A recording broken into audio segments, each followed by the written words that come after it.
Hey guys, welcome to another Disney Pixar Connection video.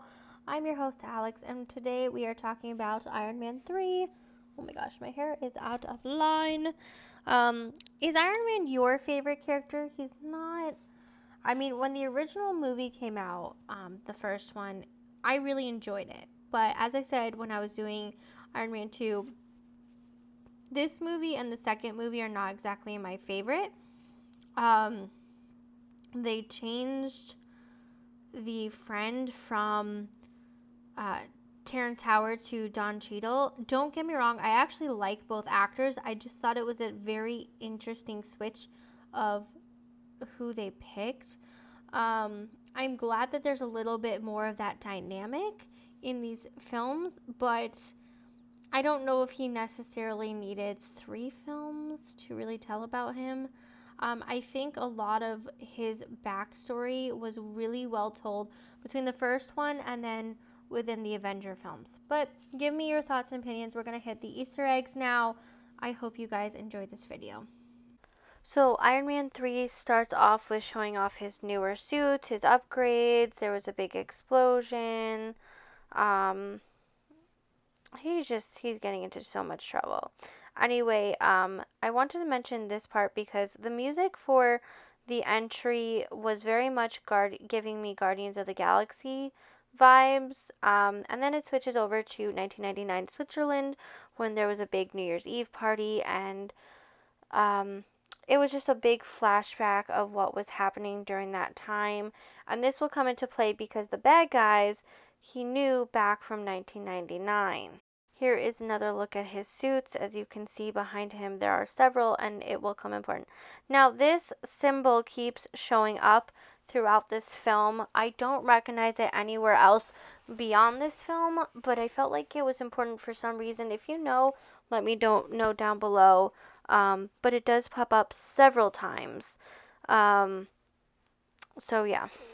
Then, of course, we have our James Rhodes as War Machine, or I forgot what the new term that they were calling him. But basically, the government wanted to use James Rhodes as this Iron Man 2-ish thing um, to continue to help with the military and to continue to help uplift people and really be the face of what's going on. Now he does have a major role in this film. However, throughout the Avengers, he's kind of in and out. He's not truly an Avenger, but he's kind of an Avenger. It's kind of complex, but his role does pop up, and it is kind of important to note as the War Machine. There are Marvel comics on the War Machine, so take that in mind. Now, we also have Easter eggs like Jon Stewart and Joan Rivers and some other famous celebrities that pop up quickly. Also, this kid, I feel like that kid's important for some way, but Iron Man mentions, oh, you're the kid from A Christmas Story, so of course another Easter egg in there. So anyway, Iron Man, this whole thing, he gets exploded. Oh, that's where I want to go with this picture. So, because they were attacked at home, thanks Iron Man, because you threatened terrorists, he created a suit that will protect Pepper Potts. Pepper being his future wife, and that will come into play during the Avengers films, especially Infinity War and Endgame, which we're not there yet in terms of what we're watching, but you guys get the point. Anyway, that is important to note because in the end game, this will be important. Yeah. Anyway, moving on. More Easter eggs. Hold on because I seem to be losing my thought here. So Iron Man went to the scene of where these bombs were happening because, especially since one of his own was blown up. I mean, he ended up being okay at the end, but he was injured.